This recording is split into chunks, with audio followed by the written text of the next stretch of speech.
Hello. So my name is Swasti and I'm here with you once again. I work at the Manohar Parrikar Institute for Defense Studies and Analyses at the Center for Europe and Eurasia. So I look very keenly on the politics, security, defense and economics and those aspects of Europe and Eurasia. And since the war has been raging on for the last 5 months, new aspects from the war are emerging. So today we are going to be talking about yet another aspect from the war, which is to do with what really is Europe doing to diversify from its dependence on Russian energy. So in an overt act of weaponizing energy, Russian President Vladimir Putin first started cutting off gas supplies by asking unfriendly European nations to pay in rubles, while the existing contracts had stated that the payment had to be made in euros. So this sudden shock was Putin's rebuttal to swift sanctions that had cut off its central bank from the international payment systems, denying Russia access to a half of its 640 billion foreign reserves held abroad. Putin's shock divided Europe, which until then had seemed to be united against his war in Ukraine and had imposed unprecedented sanctions on what they called Putin's war machine. States like Hungary and some companies in Germany with severe dependence on Russian gas agreed to pay in rubles, flouting the EU's pleas to remain united. However, states like Poland, Bulgaria, Finland, Denmark, etc., which also depended largely on Russian gas, refused to give it in Putin's demands, and as a result, had their gas supplies cut off. This diametrically opposite response reflects the EU's internal chasms and vulnerability as a bloc. Today, 160 days into the war, Russia is doubling down on the offensive and Ukraine is gearing up with a counter-offensive with newly acquired HIMARS, which are the high-mobility artillery rocket systems from the United States. The war is far from ending. The longer the war stretches, the deeper the fault lines will be among EU members. That said, the desperation to diversify from Russia is also palpable and the efforts are visible. The question, however, is, are they enough? Let's look at the revenues that Russia is earning from fossil fuel exports. Even after several tranches of sanctions against Russia, Europe continues to fund what it had set out to stop through the sanctions regime. There is a hullabaloo of disarrayed information on how Europe is tackling its dependence on Russian gas and oil, a factor that I think needs to be decluttered. Let's do it. Russia earned almost 100 billion in fossil fuel revenues within the first 100 days of the war. Crude oil, which is shipped on tankers, accounted for about 48 billion, which is 50% of total Russian exports, while pipeline gas accounted for 25% of the same.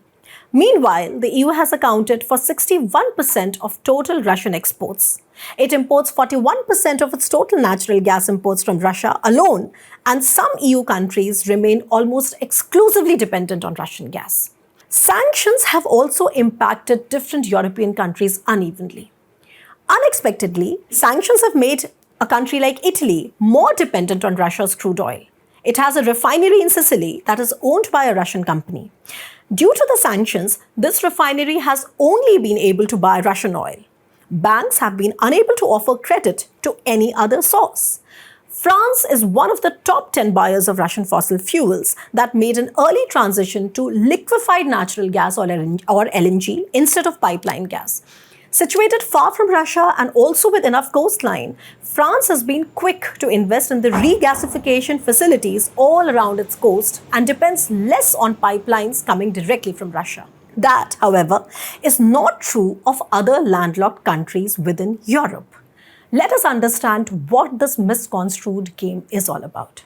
Putin goes on twisting the arm of a badly prepared Europe by threatening to cut off gas taps. He recently came close to cutting the Nord Stream 1 gas to 20% of its capacity. In a helpless display of Europe's dependence on Russian gas, Canada had to circumvent its own sanctions and deliver the turbine required by Gazprom to service the Nord Stream 1 so that gas flow may be resumed without dangerous delays. It is important here to gauge the contours of European energy vulnerability. Europe has let itself get overtly and conspicuously dependent on Russian gas for two reasons. First, that getting natural gas directly through the already existing network of pipelines is the cheapest means. And two, that they thought, as in Europe thought, that Putin would never completely erode the post-World War II security and economic architecture. Now, this approach had some merit also. Rational choice theory would suggest that it is a mutually lose-lose situation for rational actors to go to war, especially when their economies are interdependent and thriving. So despite its practical merit, Europe did commit a fallacy in predicting Putin's actions. States view critical drivers of their national interest and national identity based on complex perceptions of history, experience, and capabilities, all intersecting in a rather dynamic matrix than a static rational choice like pure economics would suggest. Russia's war in Ukraine belongs to this category as much as China's thwarting its economic interests with a top trading partner like Taiwan, rendering it a non-negotiable factor in the quest for China's larger reunification. Europe was late in realizing that the booming energy trade with Russia is not enough to prevent war with Georgia in 2008, Crimea in 2014, or Ukraine now.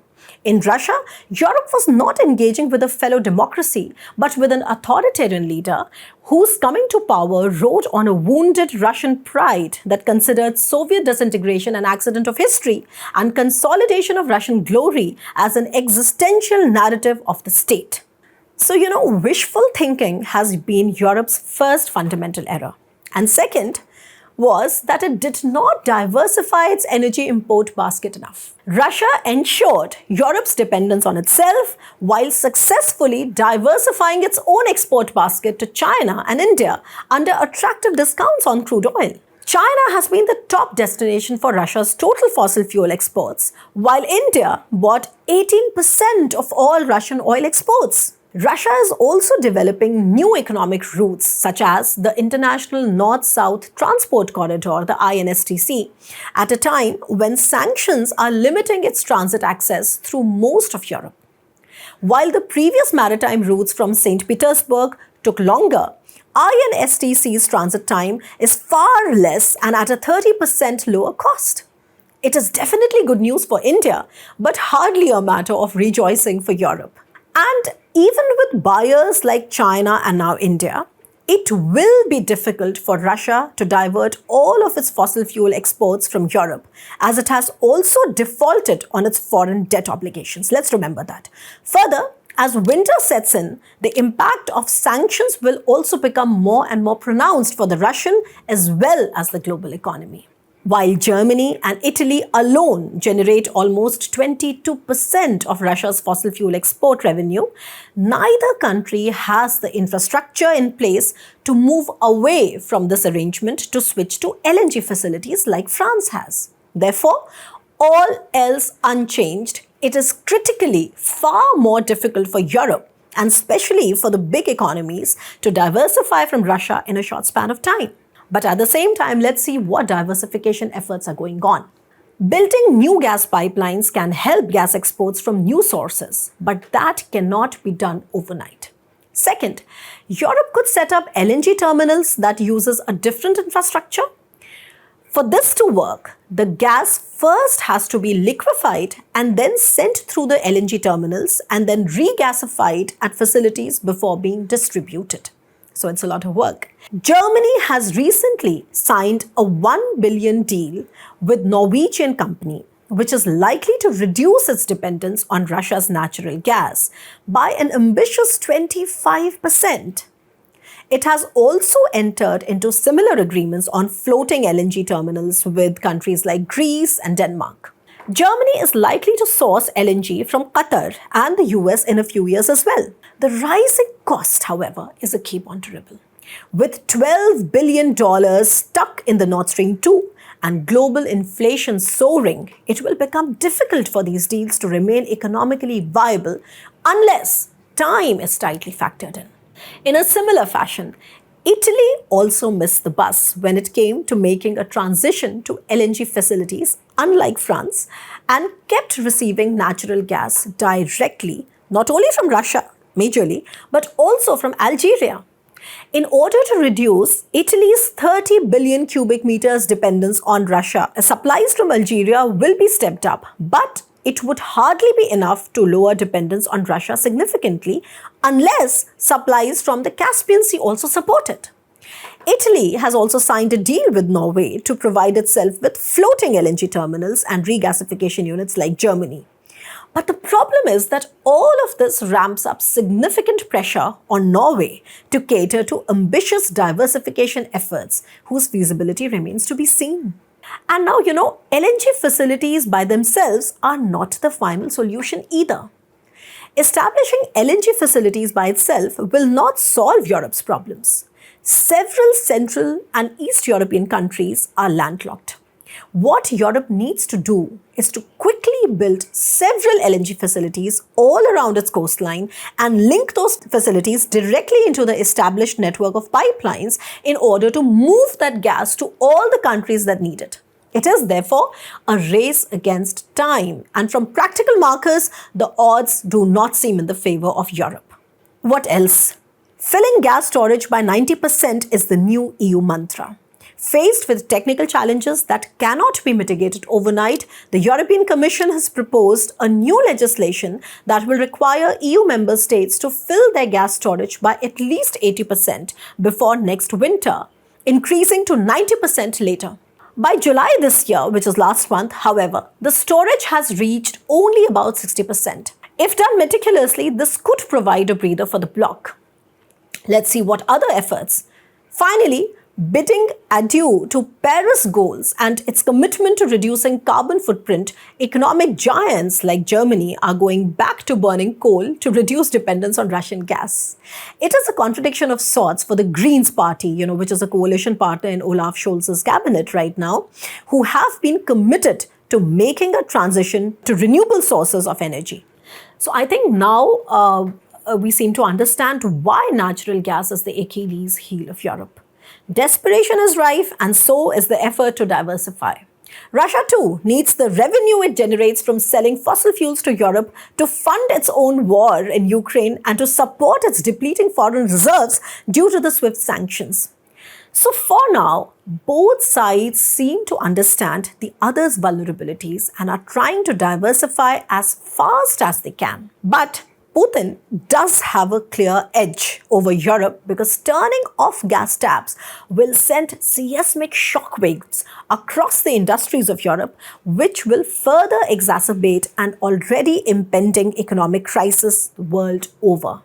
Now, that also explains why India is acting in its national interest and building its own strategic reserves with discounted oil prices from Russia.